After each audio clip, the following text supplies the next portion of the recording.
ఆ మాజీ మంత్రి మళ్ళీ పార్టీ మారబోతున్నాడా? పవన్ ఎందుకు ఎంట రావాల్సి వచ్చింది? అయ్యాక పరిస్థితి ఏంటి? ఉప్పు నిప్పులా ఉండే తాజా మాజీ ఎమ్మెల్యేలు ఒక్కటవుతారా?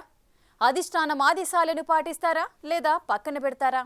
ఇలాంటి ప్రశ్నలు ఒంగోలు కూటమి నాయకుల్లో ఆసక్తిని పెంచుతున్నాయి. ఇంతకీ ఎవరా ముగ్గురు? ఏమిటా స్టోరీ? Let's watch it.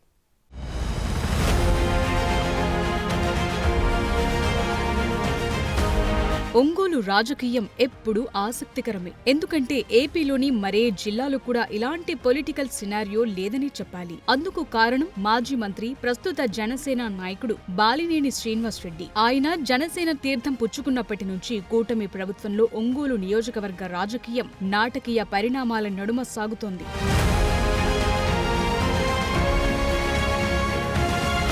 బాలినేనితో పాటు ఆయన అనుచరులు జనసేనలో చేరారు. అలా వారు కొందరు పాత జనసేన నేతలు కలిసి బాలినేని వర్గం నడుస్తుండగా జిల్లా జనసేన అధ్యక్షుడు రియాజ్ ఆధ్వర్యంలో మరో వర్గం కార్యకలాపాలు చేస్తోందట. కూటమి ఎమ్మెల్యే దామచర్ల జనార్దన్ కు రియాజ్ వర్గం సన్నిహితంగా ఉంటూ అభివృద్ధి కార్యక్రమాల్లో భాగస్వామ్యం అవుతోంది. ఇటీవలే జనసేన జిల్లా అధ్యక్షుడు రియాజ్ కు life stack development board corporation chairman పదవి దక్కింది. దాంతో జిల్లా జనసేనకు కొత్త బాస్ ను నియమిస్తారని టాక్ నడుస్తోంది. రియాజ్ కార్పొరేషన్ బాధ్యతలు తీసుకోవాల్సి ఉంటుంది కాబట్టి ఖచ్చితంగా కొత్త అధ్యక్షుడిని నియమిస్తారనే సంకేతాలు జనసేన పార్టీ రాష్ట్ర కార్యాలయం నుంచి వెలువడ్డాయని సమాచారం. దాంతో బాలినేని శ్రీనివాస్ రెడ్డికి అధ్యక్ష పదవి వస్తుందని ఆయన వర్గం ధీమాగా ఉందట. అలా ఇస్తే పార్టీలో వర్గపోరు వస్తుందని హైకమాండ్ ఆలోచించినట్టు తెలుస్తోంది. జిల్లాలో వర్గపోరును కంట్రోల్ చేసి పార్టీని ఒక తాటిపై నిలబెట్టే వ్యక్తి కోసం అధిష్టానం విస్తృత సర్వేలు చేస్తోందట. ఒకవైపు రియాజ్ వర్గం, మరోవైపు బాలినేని వర్గం పోటాపోటీ కార్యక్రమాలతో సాగుతుండగా కూటమి ప్రభుత్వం మాత్రం రియాజ్ వర్గాన్నే కలుపుకుని పోతోంది. దాంతో బాలినేని వర్గం ఒకంత అసహనంగా ఉందట. ఈ నేపథ్యంలో బాలినేని వర్గం వారే తమ అధినేత పార్టీ మారుతారనే ప్రచారాన్ని కూడా మొదలుపెట్టారని టాక్ నడుస్తోంది.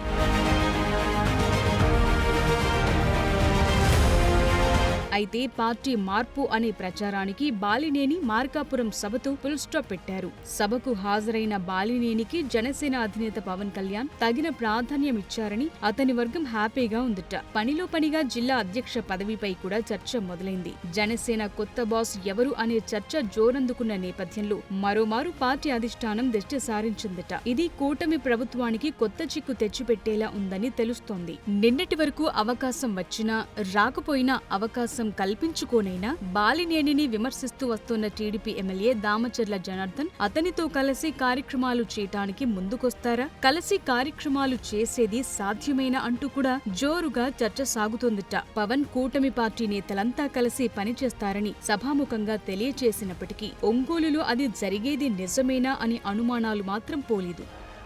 జనసేన నాయకులకి గౌరవం ఇవ్వడం, అలాగే జనసేన నాయకులు తెలుగుదేశం నాయకులకు గౌరవం ఇవ్వడం, లేదా అందరూ కలిసి మన ముగ్గురు భారతీయ జనతా పార్టీ నాయకులతో కూర్చొని మాట్లాడటం.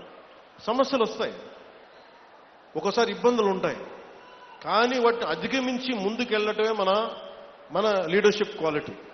నాయకులు ఎప్పుడు పరస్పరం తిట్టుకుంటా ఒకళ్ళు పొడుచుకుంటా ఉంటే వేదిక పైన నాయకులకు కానీ రాష్ట్ర స్థాయిలో ఉన్న నాయకులందరికీ కూడా మా అందరి బాధ్యత, మీరు మా మీద భరోసా పెట్టారు. మీరు కూటమికి కూడా ఇదే చెప్తున్నాను, కూటమి నాయకులందరికీ కూడా దయచేసి దీన్ని ఒకళ్ళు ఎక్కువ ఒకళ్ళు తక్కువ కాదు, అందరం చాలా అవసరం, ఒకళ్ళకొకళ్ళు అందరం చాలా అవసరం. నేను గతంలో కూడా చెప్పాను.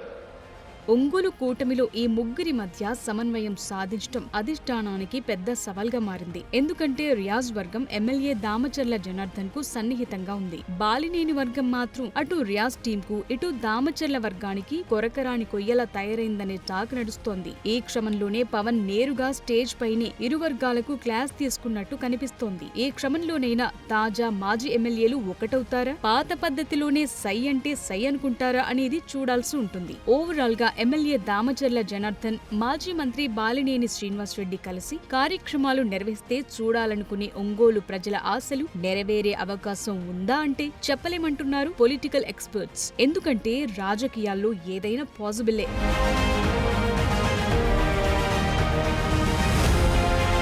వాస్తవానికి బాలినేని జనసేనలో చేరికను ప్రస్తుత ఎమ్మెల్యే దామచర్ల జనార్దన్ తీవ్రంగా వ్యతిరేకించారు. పవన్ కళ్యాణ్ తో ఉన్న పరిచయాల నేపథ్యంలోనే బాలినేని చేరికను దామచర్ల వర్గం అడ్డుకోలేకపోయిందట. కూటమిలో భాగస్వామి అయినప్పటికీ బాలినేని పెద్దగా ఒంగోలు నియోజకవర్గంలో పర్యటించడం లేదట. అలాంటి వ్యక్తికి జిల్లా పార్టీ అధ్యక్ష బాధ్యతలు అప్పగిస్తే వర్కౌట్ అవుతుందా అని అనుమానాలు వ్యక్తం చేస్తున్నారు మరికొందరు నేతలు. అదే టైంలో 7 సార్లు ఎన్నికల్లో పోటీ చేసి 5 సార్లు ఎమ్మెల్యేగా, మంత్రిగా పనిచేసిన అనుభవం బాలినేనిది. ఆయన అనుభవం జిల్లా రాజకీయాల్లో పార్టీని మరింత స్ట్రెంథెన్ చేస్తుందనే అభిప్రాయం మరో వర్గం వ్యక్తం చేస్తోంది.